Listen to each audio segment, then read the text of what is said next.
And all of a sudden, he's endorsing the Wuhan response. Leaders around the world paid attention to this. They took Ferguson's advice and locked down their entire populations. The British government asked Ferguson to help design its quarantines as a member of the Scientific Advisory Group for Emergencies, SAGE. Ferguson was happy to help shut down the entire United Kingdom, but it turns out he wasn't that interested at all in participating in it personally. Today, the Telegraph newspaper reported that Neil Ferguson ignored his own lockdowns. While the rest of London stayed trapped indoors, indeed the rest of the country, Ferguson repeatedly invited his married mistress over to his apartment for sex. And then, perhaps most striking of all, he was infected with the coronavirus at the time.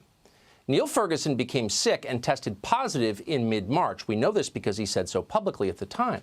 Not long after that, he invited his mistress over. By doing this, he exposed her to a deadly virus. He also exposed her husband and her children back home. When confronted today, Ferguson said this, quote, "I acted in the belief that I was immune." That was his explanation. The problem is there is no scientific proof that that's true. Can someone who was sick a few weeks ago still transmit the coronavirus? We're not sure. For a famous scientist, Neil Ferguson is curiously ignorant of science. He's also, obviously, an appalling hypocrite, and he's not alone in that. So many of the people making our policies are like this. Almost compulsively, again and again, they do the very things they punish us for doing. When they're caught, they acknowledge no shame.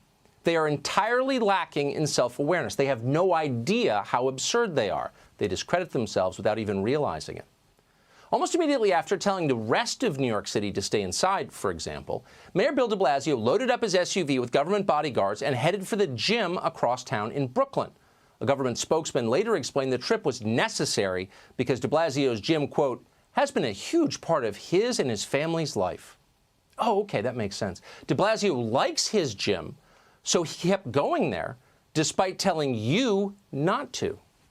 Got it. Weeks later, de Blasio still couldn't stay out of Brooklyn for some reason. One day, he and his wife left their home in Manhattan, Gracie Mansion, and drove more than 10 miles to Prospect Park in Brooklyn for some sunshine and some fresh air. A stunned citizen happened to see the whole thing and videotaped it. Here's what happened. Seriously, you guys have a park. You live in the middle of a park. You don't need to not essentially travel to Brooklyn. Come on, guys. Give it a break. Come on, you won't even open roads for people of all backgrounds. I'm not going to give it a break. Like, this is selfish behavior. This is the epitome of non-essential travel. Non-essential travel? What's that? When you make the rules, that's not even a category. Just ask Justin Trudeau, the preachy Prime Minister of Canada.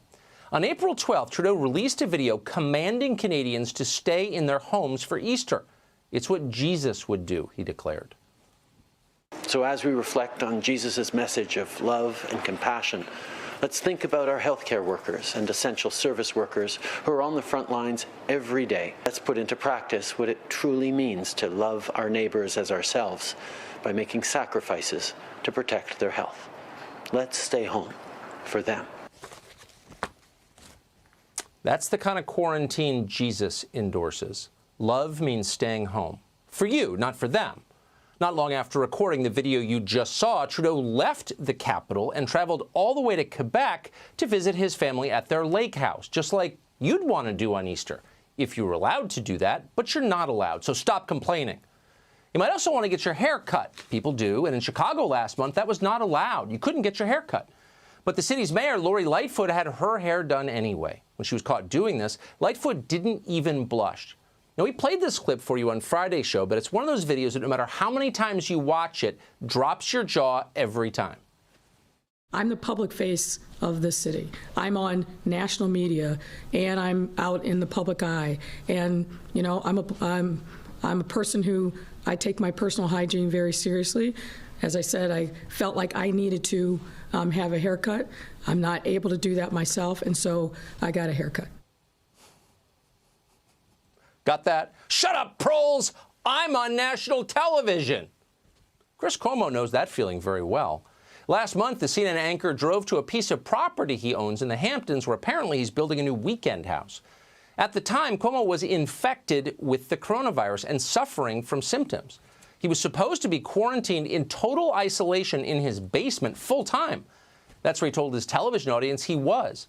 Night after night, Cuomo put on shows that revolved around his struggles with the illness and his virtuous, even selfless efforts to prevent others from getting infected with it.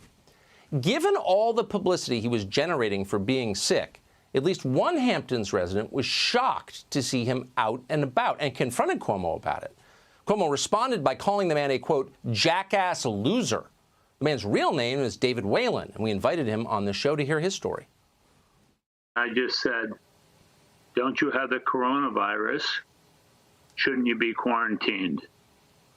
And I think his next words were, what the hell do you know about this? What do you know about the rules? I said, you're not supposed to be out here. Nobody had gloves on. Nobody had masks on. Oh, did you hear that detail? No gloves, no mask. An infected man circulating among an unsuspecting population. When you watch television, you imagine Chris Cuomo is a responsible journalist. That's how he often describes himself. In fact, he's Typhoid Mary. And there's a vast gap between those two personas. For the average person, hypocrisy is the most embarrassing thing of all. Getting caught the way Chris Cuomo did would spur an existential crisis in most people. You might decide to devote the rest of your life to personal humility in response. You might move to Paraguay in shame and never speak in public again. But not Chris Cuomo. He didn't look back. He blamed the other guy and kept going. Cuomo was right there on television just last night, haranguing people for doing precisely what he did. But there's also fatigue. I've had it. Season's changing. It's getting warm. Want to get back to it. Look at these fools. Fools. I know they want to be out there. Fools. It's not about you. What about the other people? And look, I'm not going to castigate you. That's